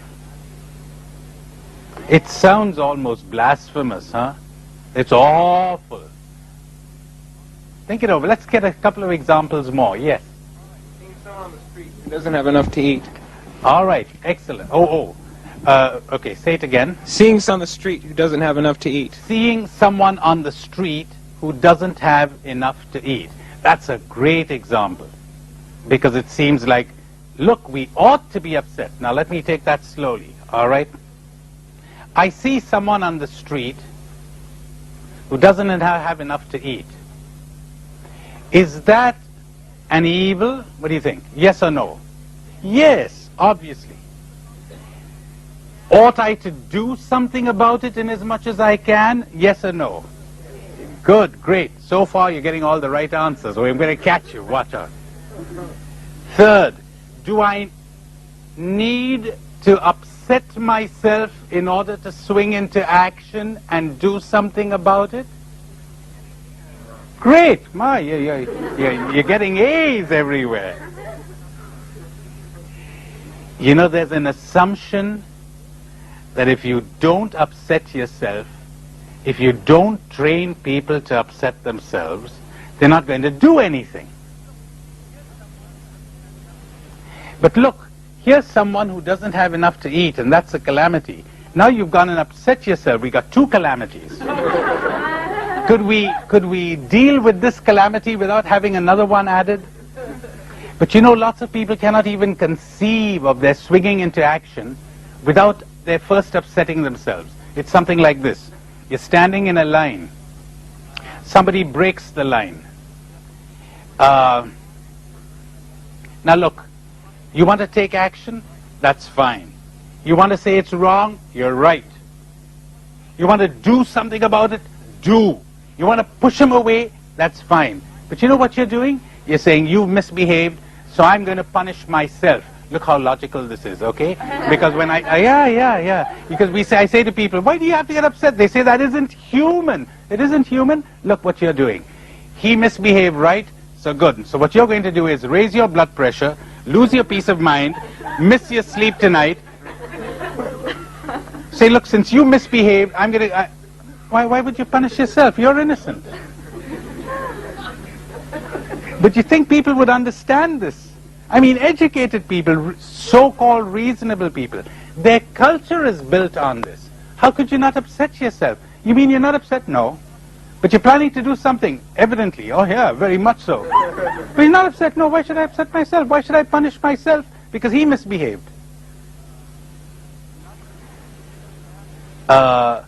Plunge into the din of battle and keep your heart at peace at the lotus feet of the Lord. Get into the din of battle. But there's a fear, see. The people who trained us, the people who programmed us, feared that if we didn't upset ourselves, we wouldn't do anything.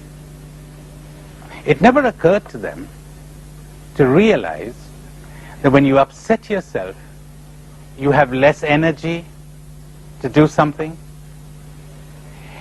and you have less perception. You're not seeing things right anymore. You're overreacting. I know nothing about boxing, but they tell me that the last thing a boxer in the ring ought to do is to get upset or lose his temper, because then he's lost the match. And they tell me too that the first thing his opponent is trying to do is to get him to lose his temper. So then he loses coordination and perception. And how often people who get into social projects, great projects for the welfare of others, they get so involved emotionally and so upset that they destroy the very work they set out to do. They lose perception. They overreact. One more example. Let's see. Any other example? Yes? Like a crime done against you or something. I don't know. Okay. Great. All right. Give me a name. Maureen. The question is, suppose there's a crime done against you. Shouldn't you be upset about that? I know, it's like people have stolen something from you. You're not going to just say, well, I'm not going to be upset, so I'm not going to do anything about it. You know what I mean? Hey. Did you say your name is Maureen? Yeah. Maureen, we didn't say don't do anything about it. Okay. Okay, all right. Now, how about that? There's a crime done against you. Does that justify your now upsetting yourself, right? Yes or no? Does it justify your upsetting yourself? No. But look, it seems almost unrealistic to even think in these terms. Now do you understand what I was saying this morning, that when you begin to talk to people, they don't want to hear. They say, oh, get away, you're crazy, you're mad, get away. All right, bye. Does this remind you of a gospel sentence? When they don't want to hear you, go away, go somewhere else. Don't waste your breath. They don't want to hear. They don't want to be happy. They don't want to change. All right, let them be. Why would you want to waste your breath? Do you have a need to give yourself the good feeling that you're converting everybody and the cause of their enlightenment? Maybe you ought to look into yourself now. You're not going to be happy unless you set yourself up as the great master, huh? See? They don't want to hear. Great, all right. That's their responsibility. So, every time, or let's word it this way. Nothing in all of this world has the power to upset you. Nothing. As a matter of fact, nothing has ever upset you. Nobody has ever hurt you. How about that one? My, you're not going to hear like this. Oh no, you mean nobody hurt me? No, no one ever hurt you. You stupidly hurt yourself. Now that brings me to part 2.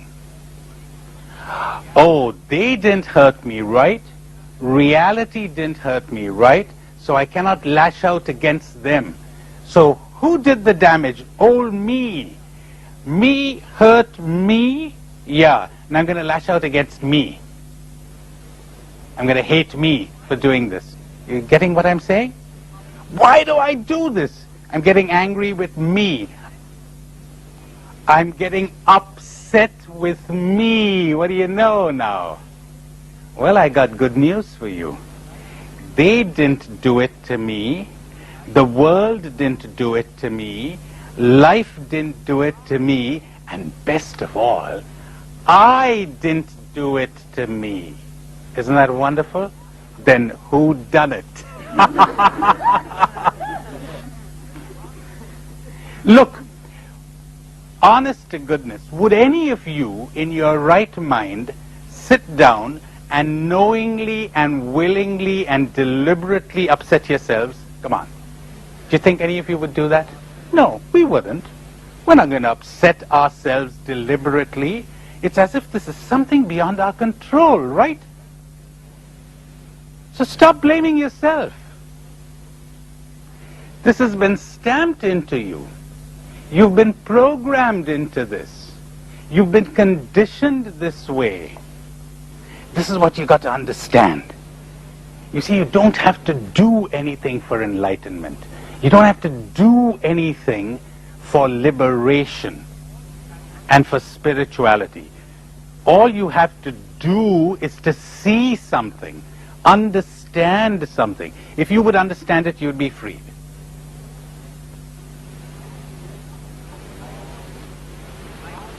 So, I'm upset. I've upset myself. They did it to me. Wrong. I did it to me. Wrong. It's my programming that's doing it to me. It's the culture that's doing it to me. This is the way I've been brought up. This is the way I've been trained. That native in that part of Africa is banished. The sentence killed him. Wrong. He killed himself. Wrong. It was his programming that did it.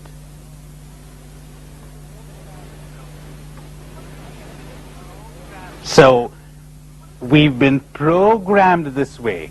You know, one of the signs of maturity, my dears, is the following. Very hard to define maturity. But I've come up with a fairly workable definition.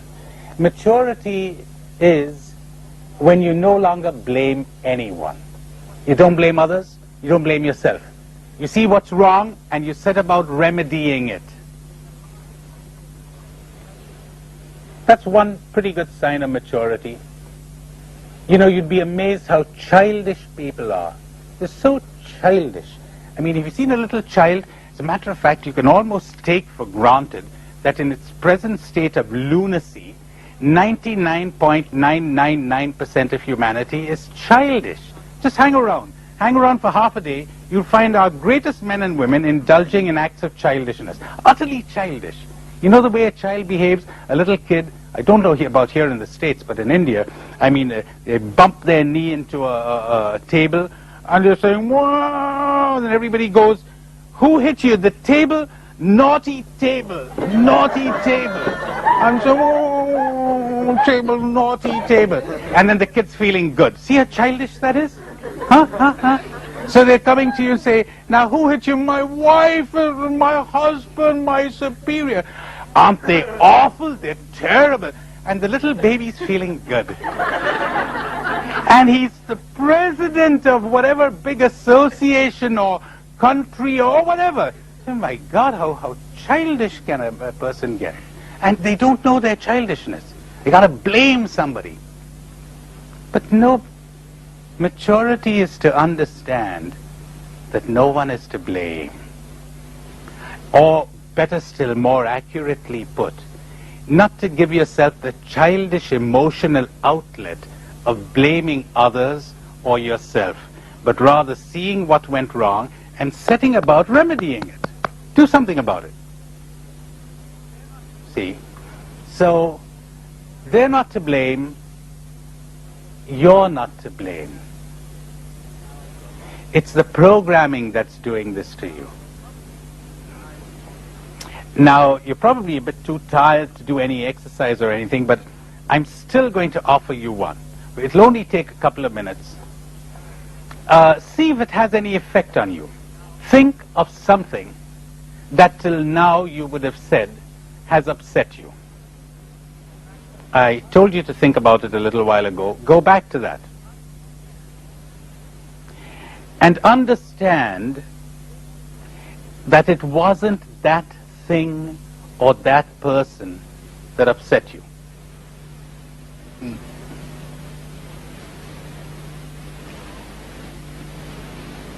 It was your programming. It was your programming.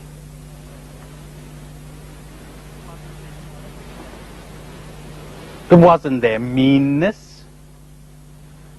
It wasn't their disapproval. It wasn't their rejection. It wasn't the failure. It was your programming that upset you. See what happens to you.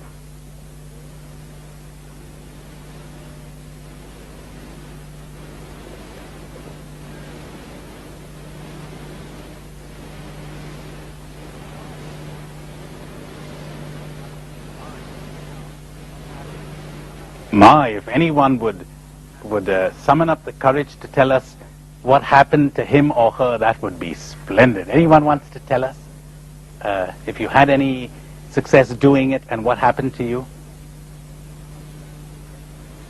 Okay, would you come up here, please, Chris? Great. Would you stand up, please? Yes. Would it seem like your whole culture is told you to feel upset in that situation, to All take right. that away leaves you feeling like you're lost. All right, so you react with a feeling of, gee, I'm lost, something like that. Somebody else had a hand up here. Oh, okay, all right. You've made me realize something really, really incredible. Okay. That until now, I have always identified with what I've felt. Okay. And now I know that I am not my feeling. I am not my unhappiness. I am not my displeasure. Good. It will go away. Great, so you were able to distance yourself from the unhappiness, right? And say, well, it'll go away. All right. How about you? My response is similar. It comes to a point where you have to let go of it All right. and realize that you are the one that has the power, not the thing over you. Okay, a similar response. It's like, you're the one who have to let go of it, did you say? Okay. Look, when you're able to do this repeatedly, again and again, the general universal experience is the following.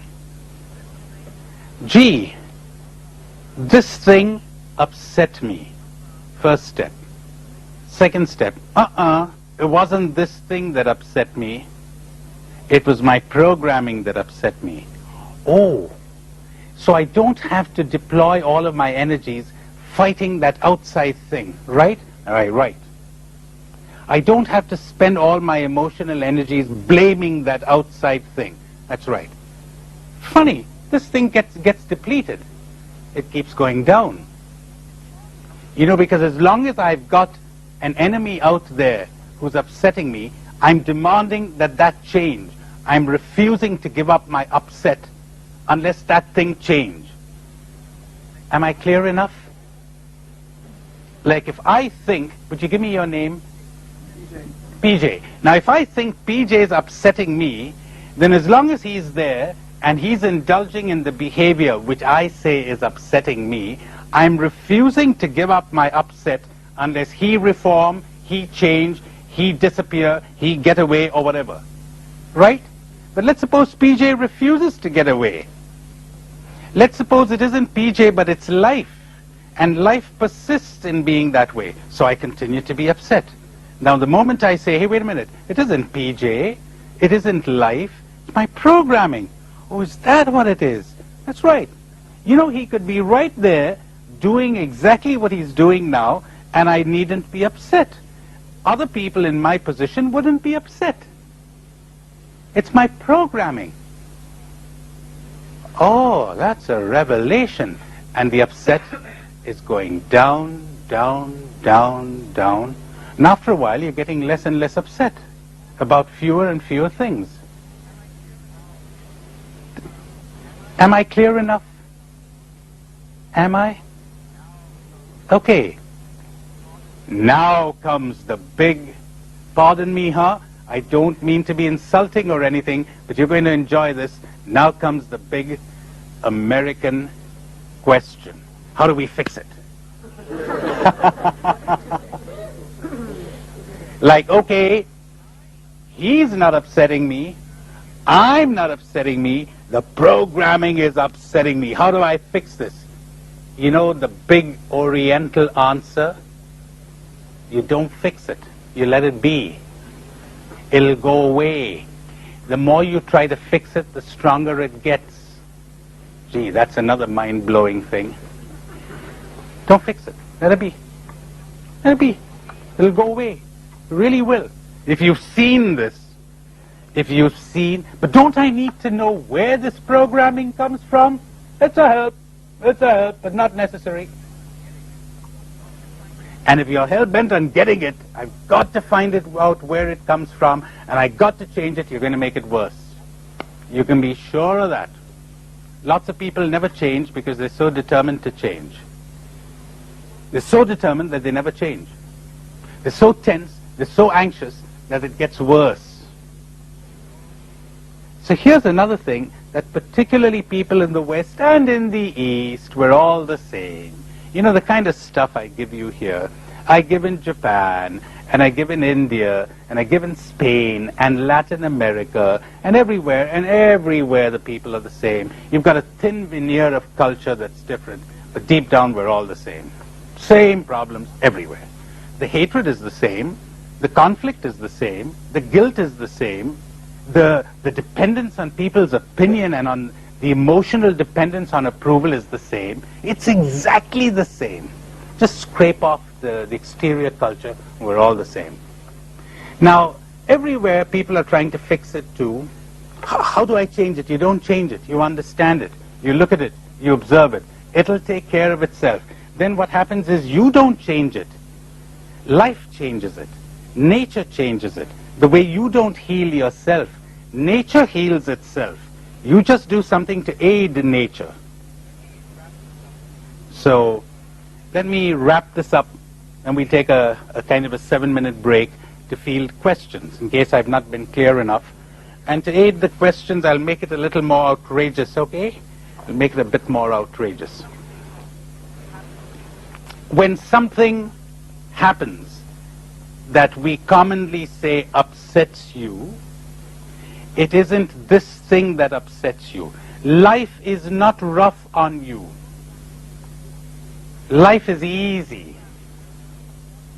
It's your programming that is rough on you.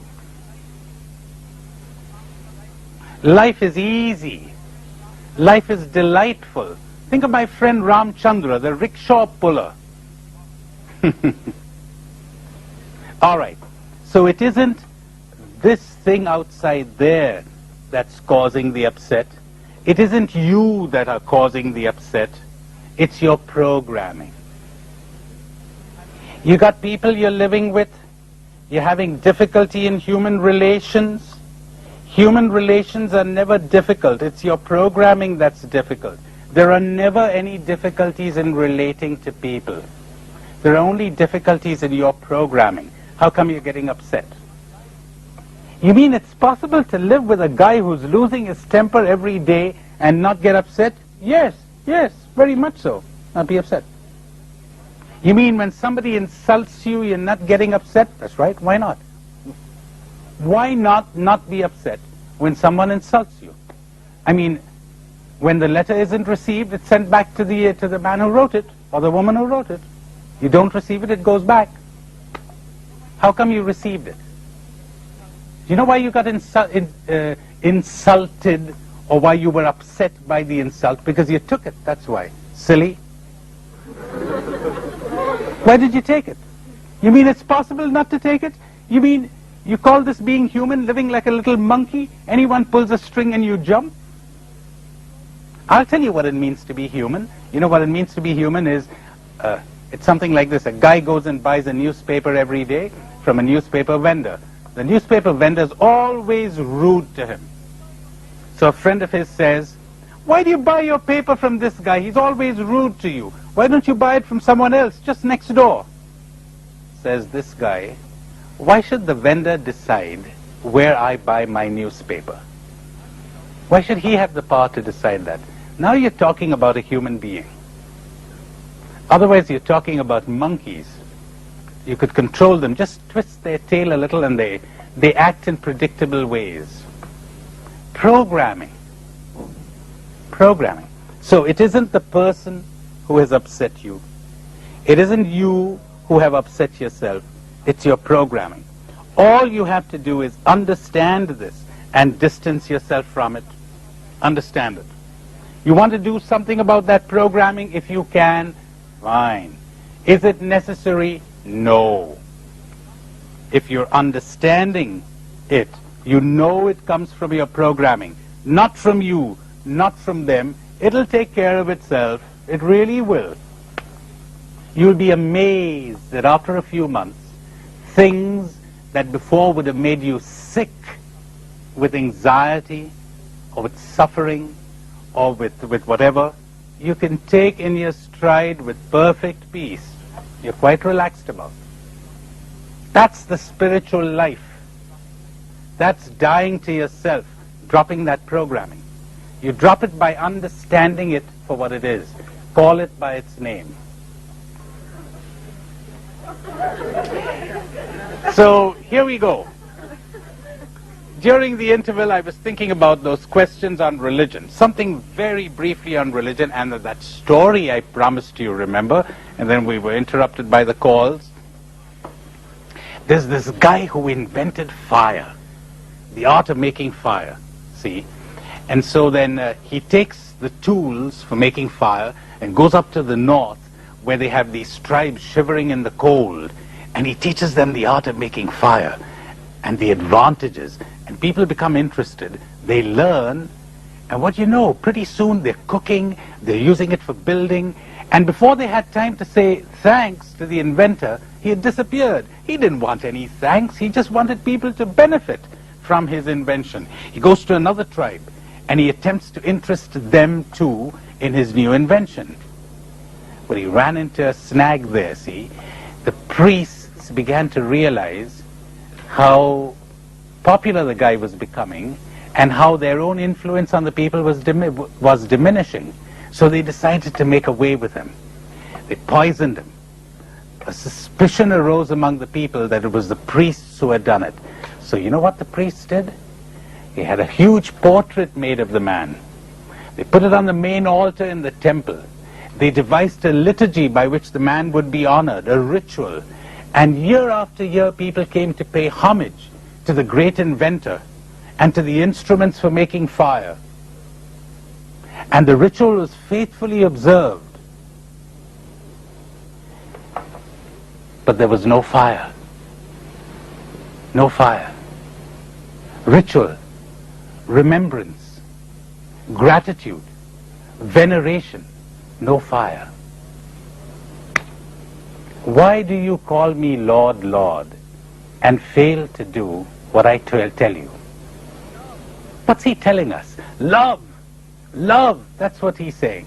What's the major obstacle to love? What I've been talking about today. Our programming, our obsessive attachments. That's what's blocking it, as I hope to show you during this session. The best religion in the world is the religion called love, not the religion called Lord, Lord. Who says that? Jesus Christ himself. And we may never lose sight of that, we Christians. Talking about this matter of grace and our effort, etc.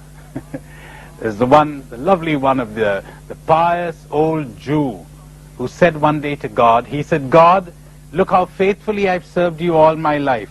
Right? Of course, he heard no answer. Right, says he himself to himself. Now, I've never asked you for anything. Right? Right, says he, talking on behalf of God, of course. And he says, now I'm going to ask you for just one favor, and you can't say no to me. All my life I've served you, I've observed the law, I've kept the rights, I've done good to people, I've observed your commandments. Just do me this one favor. Let me win the lottery, and then I can retire in peace and security. So he was convinced that God would grant him his desire, and he waited and waited and waited, and he kept on praying every night, and after 6 months nothing had happened. And one night in sheer frustration he yelled, he said, God, give me a break, let me win the lottery. And imagine the fright he got when he heard a voice reply, give me a break yourself, buy a ticket. And bought a ticket.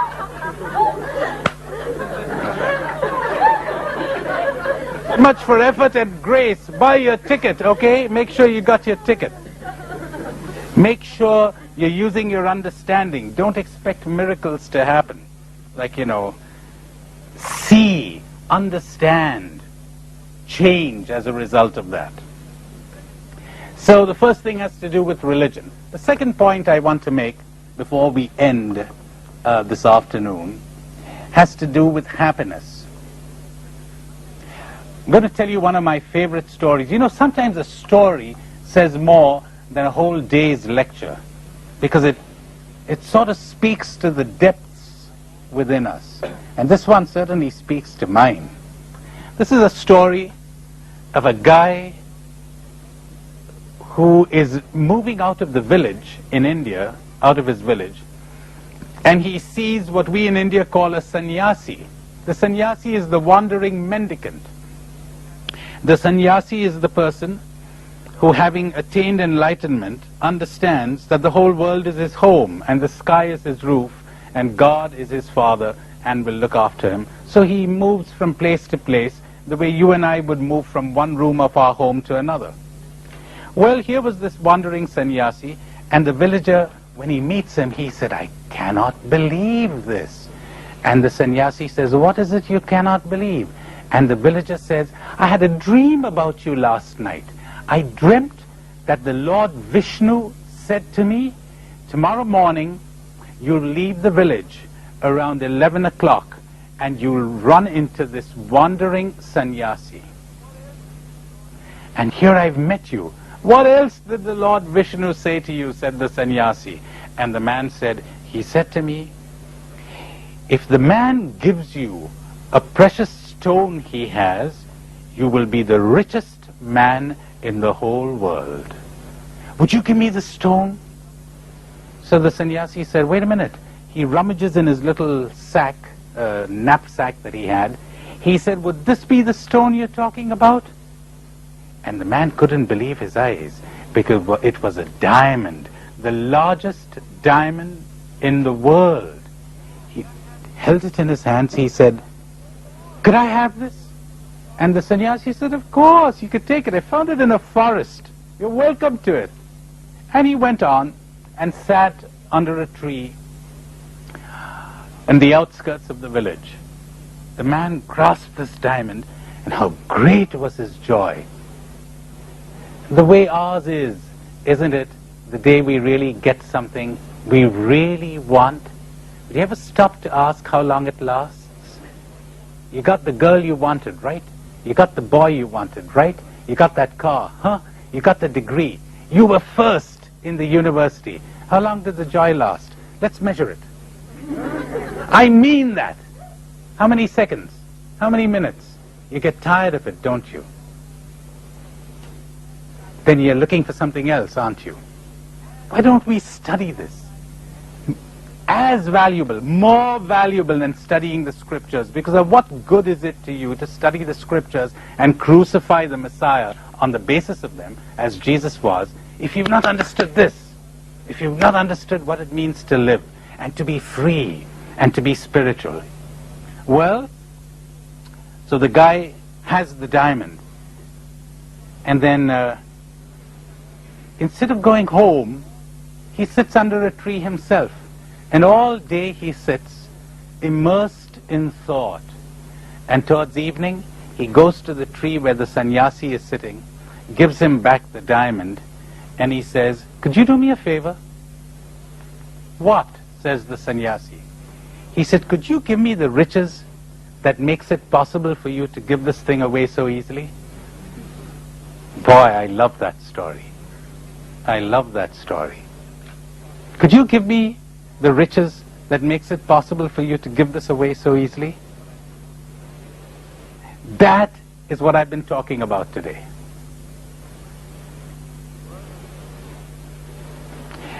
The world is full of sorrow. The root of sorrow is attachment. The uprooting of sorrow is the dropping of attachment. The understanding that attachment is a false belief. The false belief that anything or person can make you happy.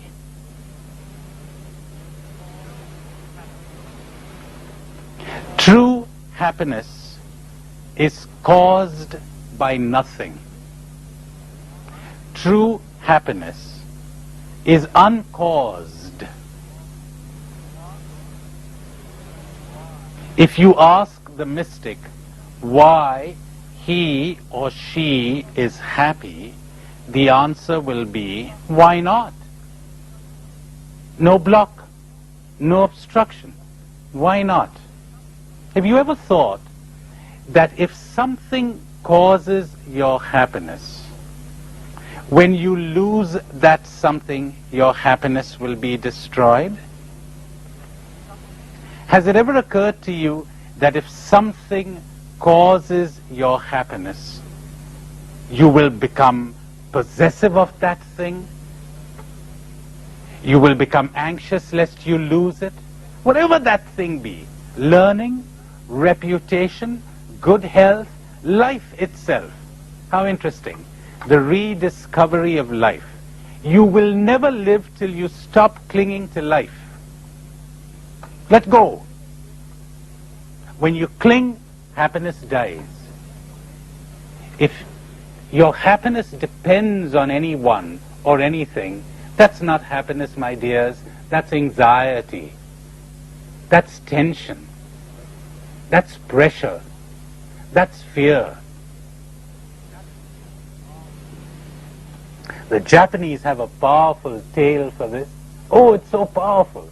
There's this guy who's running away from a tiger, comes to a precipice, and quite unwittingly, he begins to slide down that precipice. And as he's sliding, he grabs hold onto a branch of a tree that's growing there, kind of a bush. And then he looks down. There's no way of climbing up, and anyway, there's